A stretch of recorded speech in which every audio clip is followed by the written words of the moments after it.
This is the internet court of truth and lies.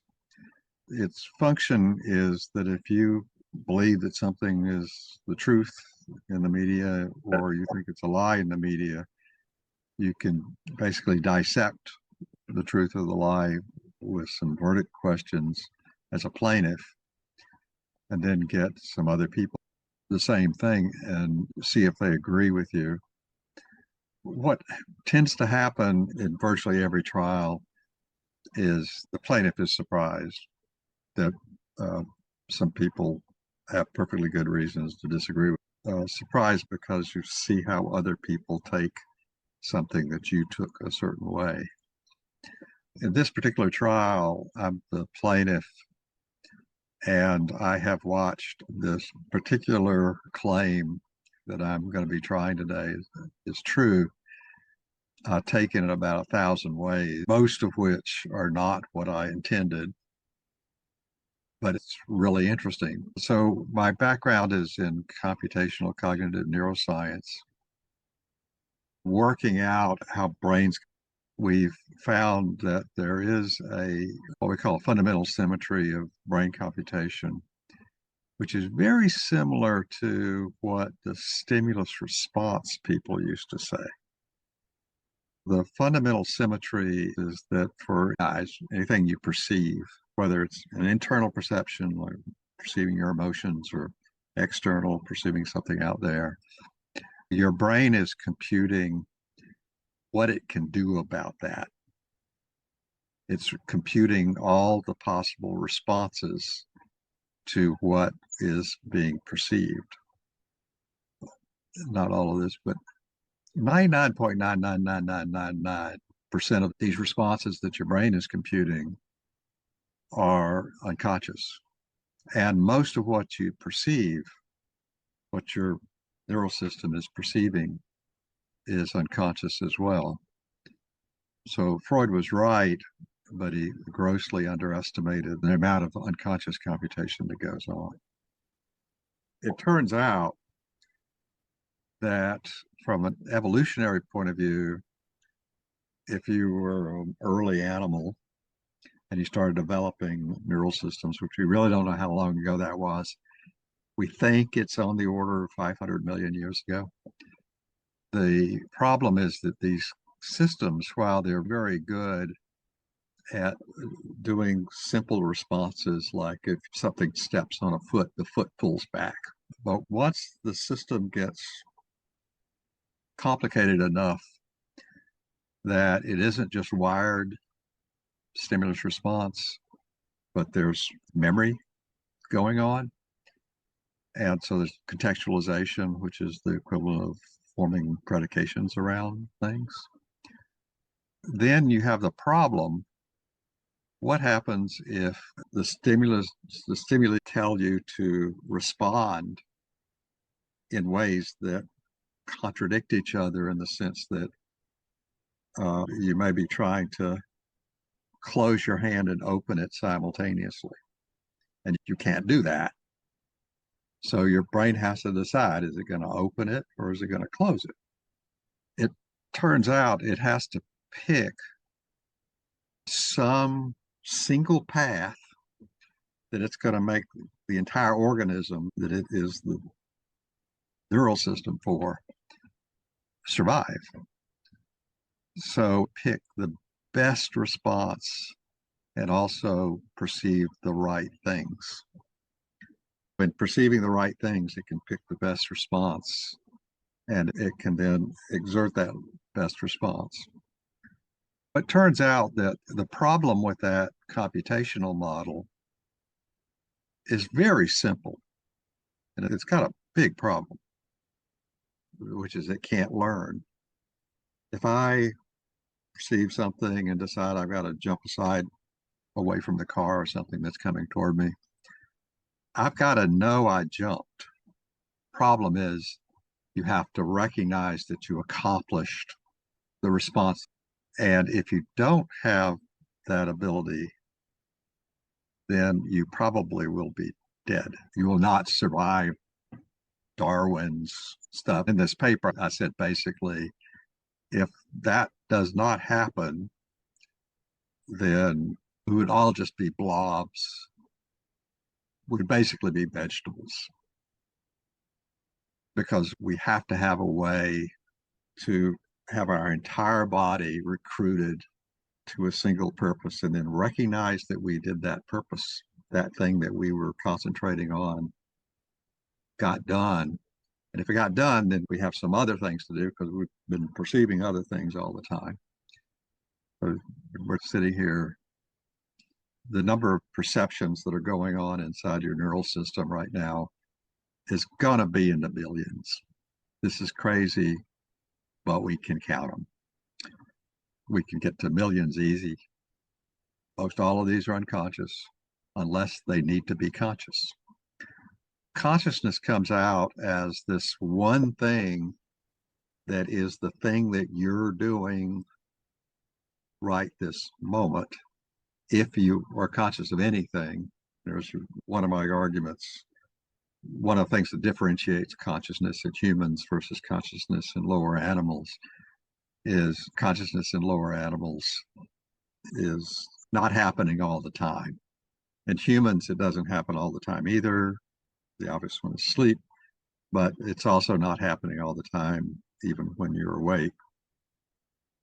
You are having conscious experiences, and these happen as events, which are you confirming, and this is the argument that's made in this paper. The argument that's made in the paper is that consciousness is confirming you're doing something. The question is, doing what? To that, we switch to where this whole science comes from, which is natural language. Anything you can talk about or say. If I drop a ball and I meant to drop the ball, I confirm that I did it. If I accidentally dropped the ball, I confirm I accidentally did it. That dropping the ball may have hit my foot and I felt it. And so then I realized I'd accidentally dropped the ball. You look at natural language, you can actually see what are the somethings that you can confirm with your brain and bring to consciousness. Because natural language was evolved to communicate the information, the knowledge that you have, which is the same stimulus response kind of knowledge that you have that allows you to survive with another person. My arguments for many years that natural language is a near perfect window on brain computation. And I started off as a regular physiological, it was actually sensory, what was called sensory psychology. Yeah, Natasha, go ahead. I got a question. Is that kind of like telekinesis, like telekinetic or whatever? No. Okay. These are computations that you see ChatGPT do. If you look at LLMs and generative AI and all these other things, they are doing the fundamental computation is that perceptron, which is this thing that has some number of inputs and an output, and the inputs are where memory is. But these are fundamentally predication. Okay. And that's why you try to check out Grok, right? Yeah, okay. That's the reason Grok works so well and ChatGPT.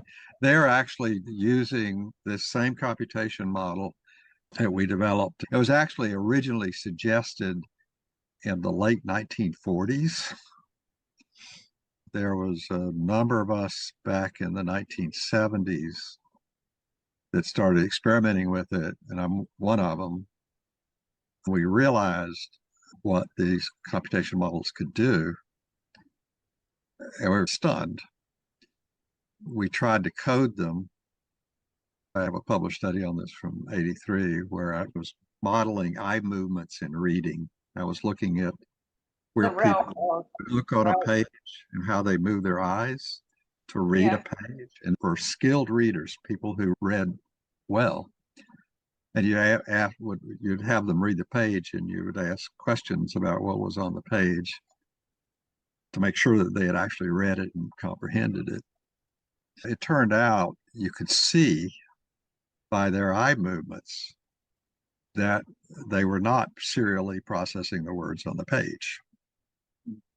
You could see by the eye movements, for example, that people will tend to skip words that they can predict simply because they already know what they are. And you can see there's a whole bunch of things you can see that are just amazing. And when we tried to code them using these models, we saw we could. But the problem was the hardware we had was so slow, and you could only code a few thousand of these rules because we coded them by hand. And we needed a way to have the system learn, but learn in the millions of the rules, which was infeasible in the 1980s. So that's basically what we said. We said we need hardware. Finally, somebody gave us hardware. It was IBM back in the late 90s. They funded something that let us do what we knew would work. And by then, we had already proven that this sort of simple computation engine could do things like math and logic and program computers and do all the things that people regard as smart, as well as speak English. One of the things that we found with these engines, which was a real surprise to us, we were really stunned when we started to try to get these machines to speak English or speak French or speak whatever language. The comprehension part was very hard to get those systems to comprehend things correctly. But speaking well-formed sentences and paragraphs turned out to be easy. We still don't fully understand why it's so easy. It really isn't that hard. But then we're coming from representations that are fundamentally predications that are organized the way language is organized. So when you write the code to speak, you're just selecting what to speak. Natural language is structured in a way that you can find the words to say, which is wild. We've learned a whole bunch of things like that and so forth. There were crazy things. What I wanted to do was a little bit more evidence of this. And I'm going to try to do that by sharing something different. One of the things I did when I was getting my PhD back in 1975 was I went to a dictionary. There's a Webster's Collegiate Dictionary. And I found every verb in the English language. And I typed every one of them in pages so I could study every verb. This is page 1 of what I typed. What I was evaluating were things like, is it true that the subject of every verb had a permitted sense where the subject could be an agent that was doing this thing in response to some perception that it had? So what we're saying here is consciousness is really not the response to a perception, it's the perception of the response to a perception. Amend, for example, is a verb, and he amended the Constitution. Okay. Basically meaning that he understood the Constitution and figured out how to change it and did change it. As he was doing it, he was checking that he actually did what he thought he was going to do. Okay. If you go through every verb, 99% of the verbs in any language have a case. The subject basically can be a case. And a lot of verbs can have a non-agentive case, but it's amazing the percentage of them that have a permitted agentive case that reflects exactly how we think the brain computes. And so this is page 1. And I think I spent 3 months or 2 months. I forgot how long I spent going through the dictionary and finding every verb. The reason I was typing them in was I was looking at each one from the theoretical point of view. And the answer was, I learned a lot. This is the last page. And you can see the only verb I found that started with a Z was zigzag. That's a great example because the guy could zigzag and then I could zigzag. When I'm zigzagging, I might intentionally zigzag to avoid something or whatever. Or I zigzagged because I was drunk or something else was causing it. But the fact is, it's a great example. You can go through every verb. There are occasional verbs that are a little bit hard to do that with. Here's one I see. Word would be a harder one. That actually has a verb meaning. And you can make up a sentence that uses the verb word. I worded it out, which is weird. But I worded it out has an agentive case for the subject. So this is some of the strongest evidence I've got for the supposition that consciousness is confirming you're doing something. So when you talk, you're listening to yourself. You may not be hearing it, but you're listening to what you're in the sense of perceiving what you're saying. And some people who are profoundly deaf will agree with this. I've actually taught in a deaf school where they can't hear the words they're saying, but they know that when they're successfully saying it, even though they've never been able to hear the words in their life, they are able to talk. With a lot of work. The reason consciousness exists by this theory is for any living coherent neural system with a body around it that's alive, so that it can instruct its own body to do what's ever needed and then determine that it has done what's needed in order to survive. What makes humans special is our ability to communicate that with other humans. One of the examples there is that, and I think all of us have had the situation where we were talking to somebody who didn't speak our language and we didn't speak their language. It's like trying to communicate with a dog. Dogs don't speak, they don't have natural language.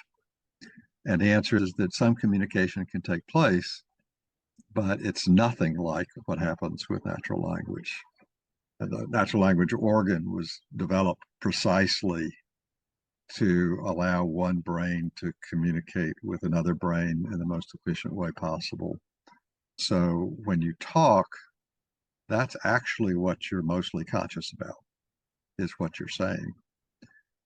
When listening, you may or may not be conscious of what the person is saying if you're thinking about something else. That's my argument. What I said was consciousness is confirming what you're doing. I said it's true. I believe we know it's true now. We didn't know it was true 15 years ago. With the successes we've seen in the models now that we have the ability to compute what we couldn't compute to demonstrate it. But you see it in ChatGPT and things like that. ChatGPT has to do this kind of thing. And people who say it's not conscious are wrong, but they're right. The right part of it is that the model are not large enough. They have to be much, much bigger before you'll start getting human behavior that is flawlessly human. You already see that it's human, and it's surprisingly human, but it can get to the point where these things can do really well. We're on that path. It'll happen, I don't know, 50 years, whatever, because all of this was motivated by the science and so forth and so on. So I said, yes. Is it the whole truth? This is a very simple idea. It turns out it's a property of any neural system. Even a fly becomes conscious in the brief moment before it flies. If you try to swat a fly, in the brief moment that it's deciding to fly, that's the argument, because it's recruiting all of its neurons to do this one thing, and then it knows it did it because it'll start directing its paths and so forth through the air. Is it nothing but the truth? I tried in the paper to say the whole context. You can never say everything. I said that there is no deceit. Is the deceit of truth intended? I said yes. The truth is intended. What's the motivation? Is to be informative. What's the social acceptability? And I'm a scientist, and I believe if we really have confidence in what we're saying as scientists, in other words, we believe that we spent the years trying to figure out why we were wrong, and we came to these conclusions, then we, at least temporarily, believed to be true by the science of mendacioology. And I didn't get into why the study of lies and deceit show this same thing, where in deceit, the deceiver is confirming that he said what he said, and then he wants to confirm that he succeeded in his deceit. And the person who's receiving the lie either believe the deceiver or may detect the deceiver was lying. In which case, what he might say in response, he wants to confirm whatever outcome he wants in that interaction with that liar. And the reason that lies are interesting is that lies are inherently unexpected. They don't hold to the truth. Brains or neural systems are truth engines, but they have to be able to be responsive in cases where the truth is incorrectly understood and incorrectly potentially perceived. That's my verdicts. What I'm going to do is go through each of the jurors and get a 30 or 40-second summary of your verdicts. And I'd love to hear it. I've had, unlike a lot of these papers, I have had a few interesting conversations with people about this idea. And I think one of the people who replied to my paper was Hey, Bob. Yeah. I was going to let you know that I put in the chat what I found on Grok about consciousness figured out with the think harder subject. And I also had it imagine a picture. So I'm sending that to you in the email following the draw. Fantastic. I'd love it. Yeah, it's in you have to download it. It's in the chat though, but the image and the information is, but I'll send you both. Yeah, send it to me and I'll look at it.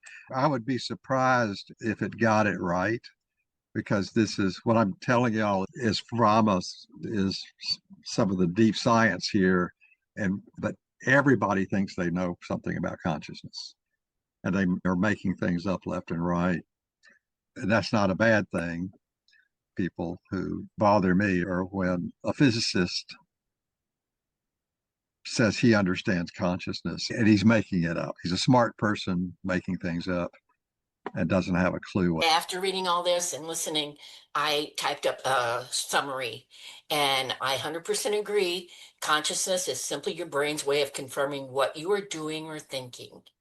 And think of it like a computer program running in the background, as you had mentioned. Most of the time, you're not aware of all the little tiny operations your computer's doing.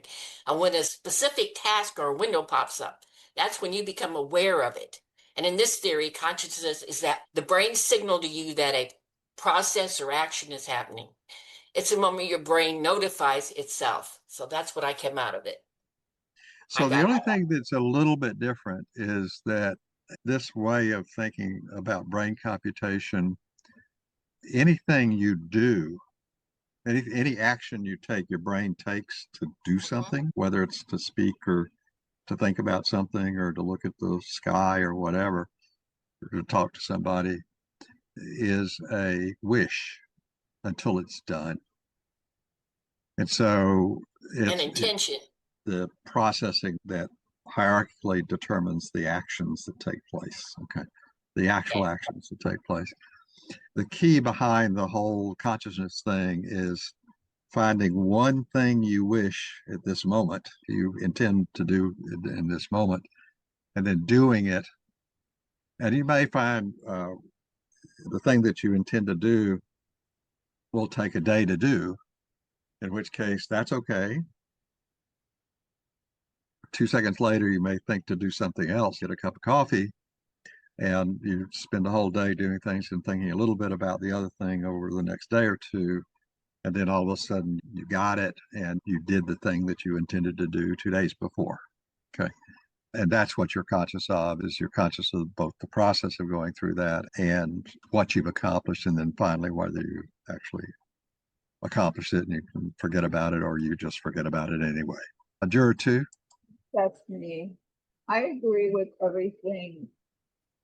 The only thing I can't figure out, and I think you covered something with sleeping, but when you're asleep, you can't confirm you're doing something.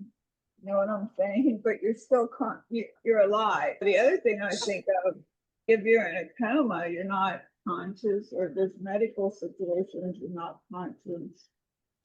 So I wrote in that last week's trial, which was on how your brain computes, the last references what your brain's doing when it's sleeping. All animals sleep. Basically, anything with a nervous system sleeps. That's a living thing. There are no exceptions. We know of no exceptions. Every time somebody says this thing doesn't sleep, we find out it does. We think that what's going on is that when you're awake, there's so much activity that's going on that your brain is actually creating noise and it becomes harder to think. And we know that, for example, if you're kept awake and not allowed to sleep, about as long as you will possibly live is about 11 days. You will die. This is known. There are certain countries that have done this and learned that, so there's plenty of documentary evidence. 11 days is about it. Some people will die in 7 days. Some people will die in 11 and a half days. Doesn't get till 12 or 13 days. But the way they make sure that they don't sleep is they basically monitor them, and every time they start fading off, they wake them up via whatever mechanism these evil people use. What we think is going on is your brain just gets to the point where it can't do those computations. The reason for sleep is that it allows the brain to reset all its activations back to some levels where it can be responsive again. That's what we think sleep is. So it is a state that the brain puts itself into, and it's something that you largely can't control. For example, these studies have been done where they killed people by preventing them from sleeping. If you just allowed them to sleep 3 minutes, that would change. That wouldn't, you'd still be bad off. But that 11-day limit is when there's no sleep allowed. Then you're dead. It's a form of torture. This is one of the worst forms of torture, is to put a light bulb in somebody's cell and keep it on 24 hours a day, which limits their sleep. So we think it's a noise thing. The system just cannot compute well without sleep. That's something that's going to have to get fleshed out better, but it'll be after I'm long gone. Juror 3. That's me, Bob. Yeah, I largely agree. Juror 2 raised the same point that I wanted to raise around sleep, but I had an additional question about, I like using analogies to understand things, and say someone who plays the piano, they are aware. I think it's more awareness that you are doing something, right? But that pianist might not be conscious of every single finger movement or playing every key, but they are. So yeah, That's just what you're whereas, conscious of. So the question is, if you've got a finger that hurts, you'll get really conscious of the fact that you're using that yes, finger. yeah, But we're going to do a trial of, I think it's the next trial, called Fiat Lies, or Genocide on the Human Race, where we get into this whole concept of human brains are episodic engines. These are basically propositions, but operate in episodes. An episode can have a hierarchy of predications. And if you think of playing music, if you want to play a known piece of music, then you will have some of your playing is basically automatic. You don't have to worry about Yeah. whether or not it worked. But if the piano's out of tune and one of the keys is bad, okay, you'll notice that so quick it's not even funny, which says that your brain was actually doing it. It just wasn't making it conscious. It just didn't have to make it conscious until the guy hit that one key that was I don't know, the wire had broken, whatever it was. Juror 4? Oh, yeah, that's me. But lots to talk about. I like the idea. I do think it's basically true, but there are some consequences which don't, like, for example, if consciousness is there to confirm when actions come to an end, when a thing is completed. It's not there to do that. It's to confirm that you did it. And Right. it may be that what you did is not a completion. Okay, but it has, yeah, all right. But Yeah. So if I'm swimming, am I swimming? Yeah. Yeah. Yeah.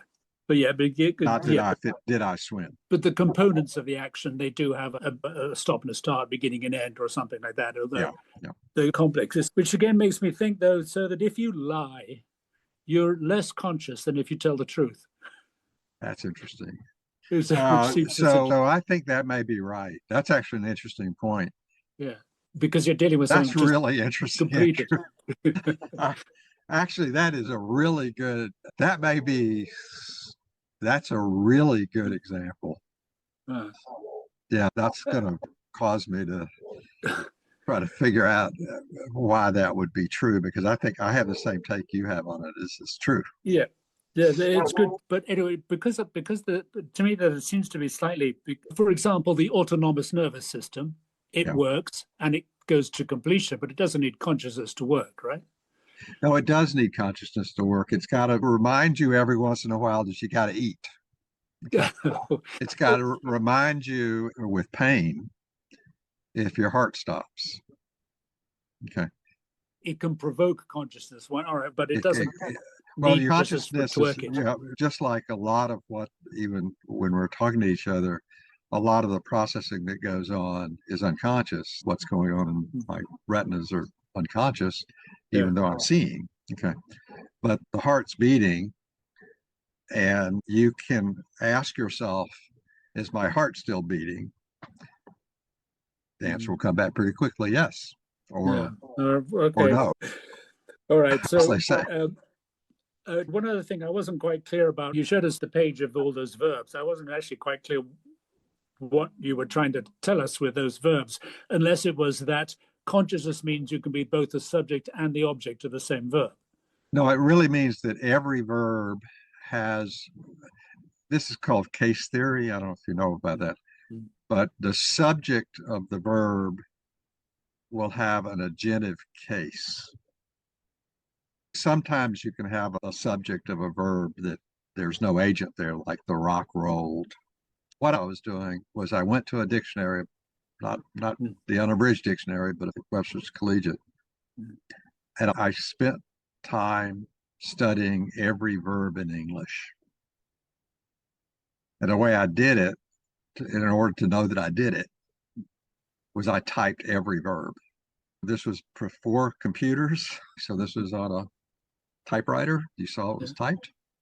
And some of those words took me 5 minutes to type because it would stumble me. The verb would stumble me. And I had the dictionary sitting there, so I would look at the definition of it under the verb, and I would try to figure out whether I still had a case of one of my hypotheses about verbs. It's overwhelming once you do that. The purpose of that was to force me to study every verb in one natural language. That was its purpose. It turned out I learned a lot, but I've probably forgotten as much as I've learned. I did that back 50 years ago.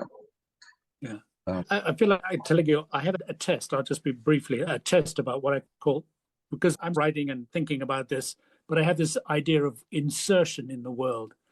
And there are degrees in which you're inserted. I have a cafetiere, French press, where you make coffee. All right, it's made of 4 pieces, and it all goes together one way to function properly. And when people guests come to the house, and the pieces come apart, and they put it, and several times, people have not put it back together the way it works. And this is a mystery to me. And I think it's because they're not fully inserted into the physics of the world that they're in. So the idea is that they're unable to complete. They're not completing the actions. Their consciousness is not doing the.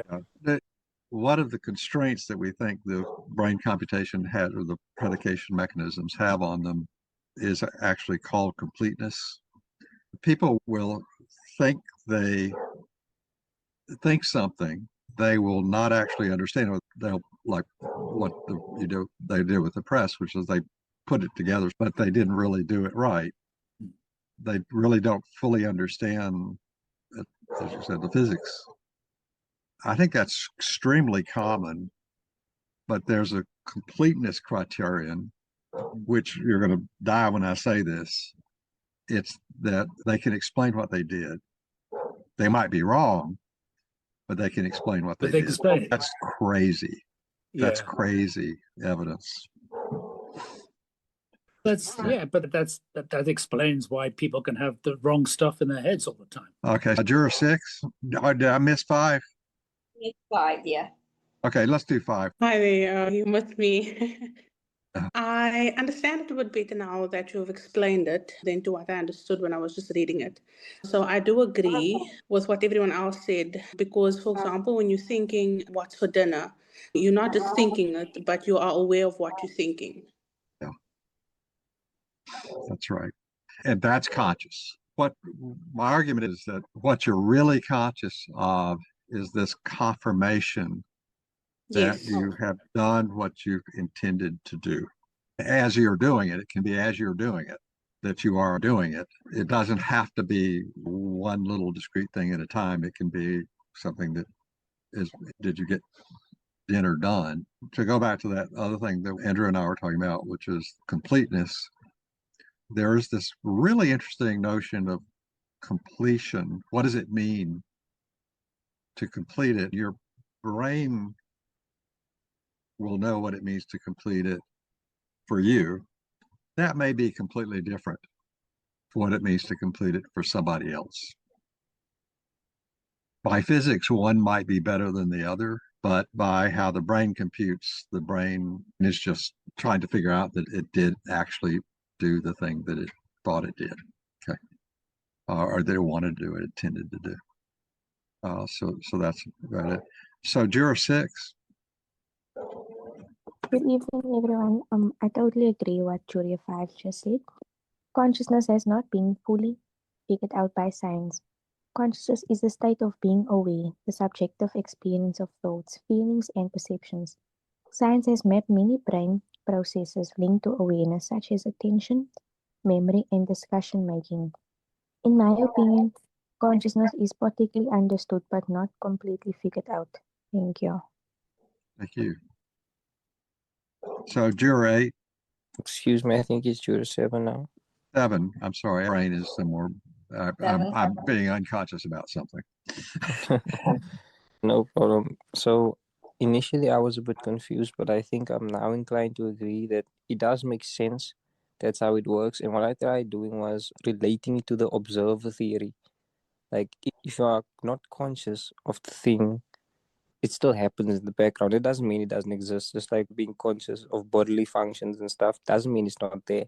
But being conscious of it confirms that it is, in fact, almost like the observer theory, if you've heard of it. My argument is that what's going on is the things that you're really conscious of are when you need to recruit your entire self to something for some reason that you need to do it now. You need to do something now. There's only one conscious stream. You can't be simultaneously conscious of two different things that have no relationship to each other. Just, you can't. It's just not possible. And that's the function of consciousness, to make sure the entire organism can be brought to a single task if it has to be brought to a single task. It derives out of that capability that people like me believe evolved in animals on the order of 500 million years ago. Animals with the earliest neural systems, which sounds completely crazy, but I believe it. I just wanted to say that initially I was a bit on the fences about it because it was a tricky concept to understand, and I'm still a bit beyond there. Because I understand that consciousness is linked to processing and analyzing and taking all of these things in and then actually executing. The reason why I'm still on the fences about it is because reflex actions, when you tap the knee, is that also classified as a conscious action and is linked to it, or is it something entirely different? So the answer is yes. If the doctor hits your knee, you let him do it. In other words, you knew that what was coming. And you're going to confirm that either the knee moved or it didn't move. And if it didn't move, you're going to be worried what the doctor thinks. Did that Okay, make sense? so it's linked to you processing the information of a specific thing happening and actually confirming it. Yeah, it is what you thought it would be. So for everything that you can possibly perceive, the brain is computing everything that it knows that you could respond to those things that you receive. But it has to do a selection of millions of possibilities. And it's got to select, I don't know the number is going to be, there'll be maybe 100 of them out of the tens of millions. It's got to know how to do that. And that's what consciousness is the thing that drives what responses are actually made in order to achieve something for whatever your brain is intending to do. What's really interesting is that every language has these terms and you can talk about them. And people don't really realize how strange it is that you can talk about. It's stunning that we can talk about this stuff. It's amazing. Andrew still has me rolling on that thing. My brain has been thinking about it the whole time. I'm sorry for about the other jurors. He really threw me for a loop on that one. Leave it there, Andrew. Okay, so we'll see y'all. Okay.